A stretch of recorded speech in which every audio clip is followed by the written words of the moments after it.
Olá pessoal, tudo bem? A graça e a paz de Deus. Eu sou o pastor Giovanni, eu tenho uma palavra de Deus para o seu coração. Estamos aqui em Apocalipse 13, iniciamos uma linda jornada por todo o livro de Apocalipse. Fizemos Apocalipse 1, 2, 3 e assim por diante. Já estamos no capítulo 13º, Apocalipse 13 do livro de Apocalipse, do livro da revelação. Sempre lembrando que a palavra de Deus é inerrante, é infalível e toda suficiente para mim e para você. Ela é a bússola do crente, a nossa regra de fé e de conduta, é a lâmpada para os nossos pés e luz para o nosso caminho. Então abra o seu coração, deixa Deus falar com você através do texto sagrado e vamos aprender juntos lições preciosas, ensinamentos maravilhosos para o nosso coração. Apocalipse 13 diz: "E eu pus-me sobre a areia do mar e vi subir do mar uma besta que tinha 7 cabeças e 10 chifres.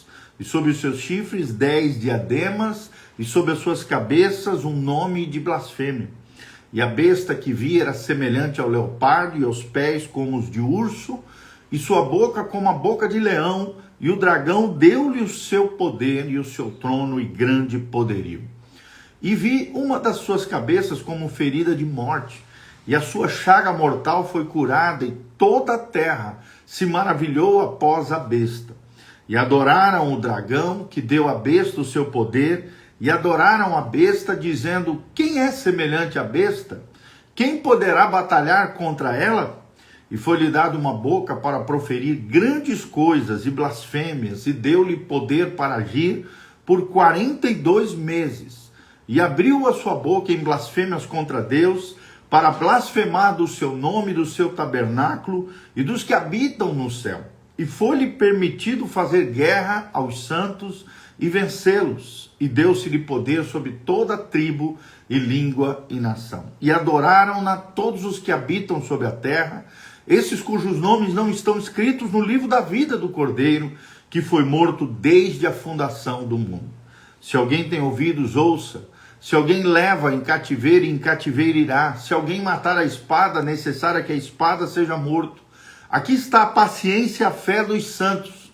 E vi subir da terra outra besta, tinha 2 chifres semelhantes aos de um cordeiro, e falava como o dragão, e exerce todo o poder da primeira besta na sua presença, e fez com que a terra e os que nela habitam adorassem a primeira besta, e cuja chaga mortal fora curada. E faz grandes sinais, de maneira que até o fogo faz descer do céu a terra à vista dos homens. E engana os que habitam na terra com sinais que lhe foram permitidos que fizessem presença da besta, dizendo aos que habitam na terra que fizessem uma imagem à besta que tinha a ferida da espada e vivia.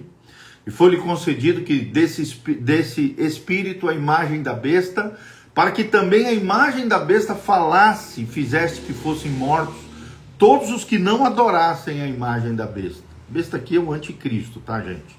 E faz que a todos, pequenos e grandes, ricos e pobres, livres e servos, lhe sejam posto um sinal na sua mão direita ou nas suas testas, para que ninguém possa comprar ou vender, senão aquele que tiver o sinal, ou o nome da besta, ou o número do seu nome. Aqui a sabedoria. Aquele que tem entendimento, calcule o número da besta, porque é o número de um homem, e o seu número é 666. Então, Apocalipse, capítulo 13, tá? Mas que lições preciosas nós podemos aprender através de Apocalipse, capítulo 13. Vemos aqui as 2 bestas, né? A trindade satânica e a guerra contra os santos. Então, esse é o nosso tema hoje, a trindade satânica e a guerra contra os santos. Vemos a trindade profana aqui. Apocalipse 12, que nós lemos ontem, ensinamos ontem, mostrou o dragão, Satanás, sendo expulso do céu e se voltando para perseguir o povo de Deus. Já Apocalipse 13 revela os 2 principais agentes que o dragão, ou seja, o diabo, usa para executar a guerra na terra. A besta que surge do mar e a besta que surge da terra. Então esse capítulo descreve uma trindade satânica. Primeira besta, o anticristo. Segunda besta, o falso profeta, que vai levantar o anticristo nesse tempo final. Então esse capítulo descreve essa trindade satânica, o diabo, o falso profeta, o anticristo, e claro, imitando a Trindade Santa, que é Deus Pai, Deus Filho e Deus Espírito Santo. Aqui vemos a Trindade maligna, né? O dragão, o pai e fonte de toda autoridade, o diabo, a besta do mar, o filho, governante político, o anticristo, e a besta da terra, um espírito, mas também um poder religioso. Então, o tema central desse capítulo 13 é Satanás enganando o mundo através de um sistema político-religioso opressor que blasfema contra Deus e persegue o seu povo. Mas os fiéis são chamados à perseverança e à fidelidade diante de Deus. Será que você tem essas duas características na sua vida? Perseverança e fidelidade? Então a primeira lição que nós tiramos aqui é a primeira besta. Quem é? O anticristo, o poder político opressor, do versículo 1 ao versículo 10. A sua origem e aparência, nós vemos no versículo 1 a 2. Vi emergir do mar uma besta. O mar aqui simbolizando as nações em tumulto, a humanidade rebelde. Lá também mencionado em Isaías 17, 12. A sua descrição aqui é aterradora. Ele tem 7 cabeças e 10 chifres, um poder político total, né, como o dragão, o diabo, de quem recebe a autoridade. Tem 10 diademas, ou seja, uma pretensão de realeza, de poder político, governamental. Tem nomes de blasfêmia, seu caráter essencial é oposição e rebeldia contra Deus. Ele tem um corpo como de leopardo, pés como urso e boca como de leão. Uma síntese das bestas de Daniel, capítulo 7, representando a soma de todos os impérios opressores da história. Babilônia, Medo-Persa, grego e romano, né? Nessas 4 figuras aqui. A sua autoridade está no versículo 2. O dragão, o diabo, deu à besta o seu poder, o seu trono e grande autoridade. Ou seja, a besta, o anticristo, é o agente principal de Satanás na terra nesse período tribulacional. A sua morte e cura milagrosa aparece no versículos 3 a 4. Uma das suas cabeças parecia ferida de morte, mas essa ferida mortal foi curada. Então nós vemos aqui que é um grande evento onde o sistema do anticristo sofrerá um golpe aparentemente fatal, político, militar ou econômico, mas se recuperará de forma espetacular e sobrenatural, causando um espanto mundial. Depois vemos a adoração mundial, né, dos versículos 3 a 4. Toda a terra se maravilhou e adoraram o dragão e adoraram a besta. Nós vemos aqui uma cura milagrosa que será usada para validar a sua pretensão divina, levando o mundo a uma adoração idolátrica satânica. A sua blasfêmia e perseguição é descrita nos versículos 5 a 7. Foi-lhe dada uma boca que proferia arrogâncias e blasfêmia. E a sua atividade é bem clara aqui, blasfêmia contra Deus, no versículo 6, ele difama o nome de Deus, o seu tabernáculo, os que habitam no céu. E vemos também uma guerra contra os santos no versículo 7, foi-lhe dado fazer guerras aos santos e vencê-los. Isso se refere ao poder de matá-los fisicamente e não de vencer a sua fé. Não é uma questão de fé, mas de morte física aqui. O seu tempo de atuação também é mencionado no versículo 5. Ele tem autoridade para enganar 42 meses. O período simbólico aqui de 3 anos e meio, indicando um tempo de domínio limitado por Deus. Dentro do período profético, do período tribulacional, da tribulação. Aí do 9 ao 10 vemos uma exortação solene. Se alguém tem ouvidos, ouça. Se alguém leva para cativeiro vai. Se alguém matar a espada, necessário que seja morto a espada. Isso aqui é um chamado, a perseverança e a fidelidade dos santos. A lei da semeadura e da colheita se aplica aqui. A besta, né, o anticristo e seus seguidores colherão o que plantarem. E aos santos a mensagem é: aqui está a perseverança e a fidelidade dos santos. Ou seja, a sua vitória está em permanecerem fiéis a Deus, mesmo diante da morte, mesmo diante da perseguição. Aí vemos a segunda lição, né, o segundo ensinamento que temos nesse trecho, do versículo 11 ao 18, a segunda besta, o falso profeta, o poder religioso enganador. Primeiro vemos a sua origem e a sua aparência, no versículo 11, né? Vi ainda outra besta emergir da terra. A terra aqui pode simbolizar aparentemente estabilidade, ou então um mundo organizado em contraste com o mar tumultuado das multidões perdidas. Sua descrição é enganadora, né? 2 chifres, como de cordeiro, ou seja, ele tem uma aparência inofensiva, parece ser gentil, semelhante a Cristo, o cordeiro, mas não é, porque ele falava como dragão, diz o texto. A sua mensagem, a sua essência são satânicas. É uma ovelha vestida de lobo, ou um lobo vestido de ovelha, melhor ainda. A sua missão e métodos aparecem no versículo 12 a 15. Ele tem também autoridade, a segunda besta, o falso profeta aqui, exerce toda a autoridade da primeira besta. Ele é o vice-regente do anticristo. A sua missão principal é levar o mundo a adorar a primeira besta, o anticristo aqui. Seus métodos são enganosos. A Bíblia fala que ele fará grandes sinais no versículo 13. Operará grandes sinais de maneira que fará descer fogo do céu. Ou seja, ele imitará os profetas de Deus, assim como Elias, para validar as suas mentiras e os seus enganos. Em segundo lugar, ele cria uma imagem, né, no versículo 14 a 15. Ele engana os habitantes da terra e os leva a erigir uma imagem em honra à primeira besta, que é o anticristo. A imagem parece ganhar uma vida, né, através de um poder satânico, demoníaco ou tecnológico. E exige a adoração de todos os habitantes da terra, matando aqueles que se recusam, ou seja, perseguirá aqueles que serão contrários às suas ordens. Então, esse é o ápice da idolatria humana, a adoração a um ídolo que representa um homem que se faz passar por Deus. E isso ocorrerá no período tribulacional. Aí vemos a marca da besta, relatada nos versículos 16 a 18, para terminar. Ele faz com que todos lhe sejam dado uma marca na mão direita ou na fronte. O propósito da marca é o controle econômico, no versículo 17, para que ninguém possa comprar ou vender. É uma espécie de boicote econômico total contra os que não adorarem a besta, que é o anticristo.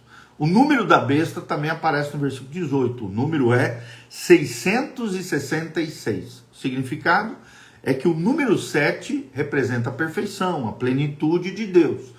Já o 6 é o número do homem que fica aquém de Deus. O 666 é a tríplice pretensão à divindade por parte do homem pecador.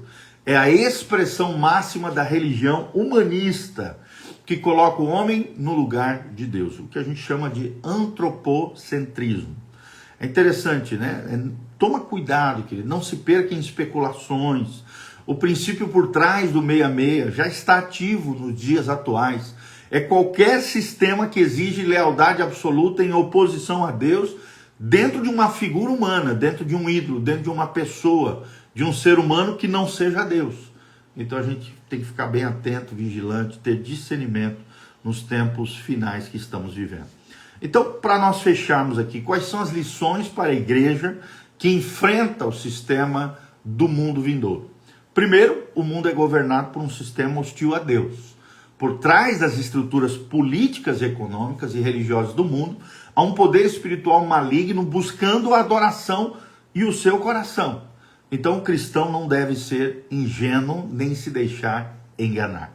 Segundo lugar, Satanás é um imitador. Ele não cria nada, mas distorce e imita aquilo que Deus criou. Então ele tem sua própria trindade satânica, seus milagres, seu falso cordeiro, sua igreja mentirosa e enganosa. Então precisamos ter discernimento espiritual para não sermos enganados por aparências piedosas, por falsos religiosos e falsas religiões.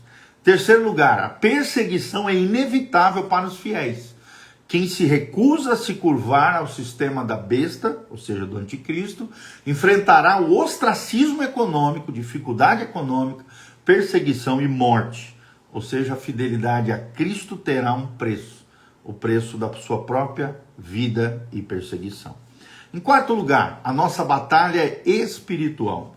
A nossa luta não é contra a besta em si, mas pela manutenção da nossa fidelidade e da nossa fé a Deus. A vitória não é política, mas ela é espiritual. E aqui está a perseverança dos santos, lá do versículo 10. E em quinto lugar, a marca do crente é invisível. É o selo do Espírito Santo.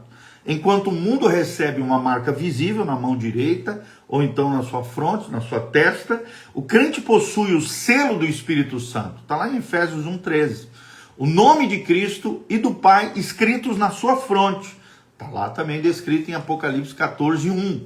A nossa identidade e segurança estão em Cristo e não em nenhuma marca humana. Então o desafio final é para nós aqui, só lembrando aqui as 5 lições que nós temos para a igreja enfrentar o sistema desse mundo caído. Primeiro, lembre-se, o mundo é governado por um sistema hostil a Deus. Segundo, Satanás é um imitador e um enganador. Terceiro, a perseguição é inevitável aos fiéis de Deus. Quarto, a nossa batalha é espiritual. E quinto, a marca do crente é invisível, é o selo do Espírito Santo. Então o desafio final para nós é, em um mundo que se inclina cada vez mais para um sistema global único, a sua lealdade está clara? Você é leal a Jesus? Você está preparado para ser identificado como um seguidor de Cristo? Mesmo que isso signifique você ser excluído do sistema econômico e social? A pergunta não é quem é a besta ou qual é a marca, mas a quem você pertence. Você pertence a Cristo ou você pertence ao sistema desse mundo? Aquele que tem ouvidos, ouça o que o Espírito diz à igreja. Permaneça fiel, o Cordeiro já venceu, e os que estão com ele são chamados eleitos e fiéis, lá em Apocalipse 17:14. Então esse é o desafio final de Deus para cada um de nós, aqui em Apocalipse 13, tá? Esperamos ter sido bênção na sua vida. Assista novamente esse vídeo, compartilhe com outras pessoas. Não esqueça de dar o joinha, apertar o sininho, seguir os nossos canais, tá? Deixar as suas informações aqui embaixo nos comentários. Qual é o seu nome, a cidade de onde você está nos assistindo, o que você achou desse vídeo, o que Deus falou ao seu coração e o que você tem aprendido conosco. Qualquer pedido de oração, querido. Aqui no link de baixo também, de inscrição, tem todas as informações, da descrição, tem todas as informações do nosso ministério, as nossas mídias sociais, o endereço da igreja, os horários de culto, os nossos telefones para você entrar em contato. Entre em contato conosco, compartilhe com outras pessoas esse vídeo e venha participar conosco da Igreja Casa na Rocha. De segunda a quinta nós temos as nossas células, nas casas, nossos grupos pequenos, na casa dos irmãos. Na terça-feira à noite, às 19h30, nós temos o Instituto Bíblico, Casa na Rocha, que é o nosso centro de formação de liderança, nosso centro de formação de adoradores, de pessoas que recebem mais de Deus, que aprendem mais do Senhor. E no domingo de manhã temos a Escola Bíblica Dominical, um culto matinal às 9 horas, e às 19 horas o culto da família. Venha fazer parte dessa comunidade, venha fazer parte do povo de Deus, o povo mais lindo, mais feliz, mais abençoado dessa terra, tá bom? Eu sou o pastor Giovanni, Deus os abençoe, eu quero terminar orando pela sua vida. Pai, no nome de Jesus, te agradecemos pelo privilégio de trazermos esse conhecimento tão amplo, futurístico, profético, de coisas que acontecerão ainda no período tribulacional, antes da segunda volta de Cristo, depois do arrebatamento da igreja, nesse período de juízo, onde a ira de Deus se acenderá sobre a terra, e aquele que não perseverar ou for fiel ao Senhor, aqueles que foram deixados para trás e que sofrerão perseguições do anticristo, ó Deus, se não perseverarem diante do Senhor e forem fiéis ao Senhor, infelizmente, vão desfalecer nesse tempo final. Pai, ajuda-nos a contarmos os nossos dias de tal forma que alcancemos um coração sábio diante do Senhor, que estejamos preparados como uma noiva adornada, Pai, como povo de Deus, como igreja do Senhor, em santidade, em consagração, em fé, em confiança diante do Senhor, em obediência à Tua palavra, em um alinhamento com o céu, em um avivamento com o Senhor e direcionamento do Teu Espírito. Senhor, ó Deus, cuida da nossa vida, nos preserva nesses tempos difíceis que estamos vivendo, dá-nos um coração totalmente entregue, leal, fiel ao Senhor e ajuda-nos, ó Deus, a prosseguirmos rumo ao nosso lar celestial para que estejamos preparados. Quando Jesus voltar, estejamos com os nossos candeeiros, os nossos candelabros cheios do azeite, selados pelo Espírito Santo, aguardando o nosso noivo maravilhoso, que é Jesus de Nazaré, para voltar e nos buscar e nos levar para a glória eterna. Abençoe os teus filhos que estão aqui conosco, o Anderson Cleiton, a Patrícia Genovem, o Josemar Ferreira, a Ellen querida, a Gica Valéria, a Ana Júlia Gomes, o Hércules Galvão. Todos os nossos irmãos estão aqui conectados conosco. Que o Senhor os abençoe, os guarde, faça resplandecer o seu rosto sobre eles e os encha com toda a paz. Um grande abraço, Deus os abençoe, em nome de Jesus. Amém e amém.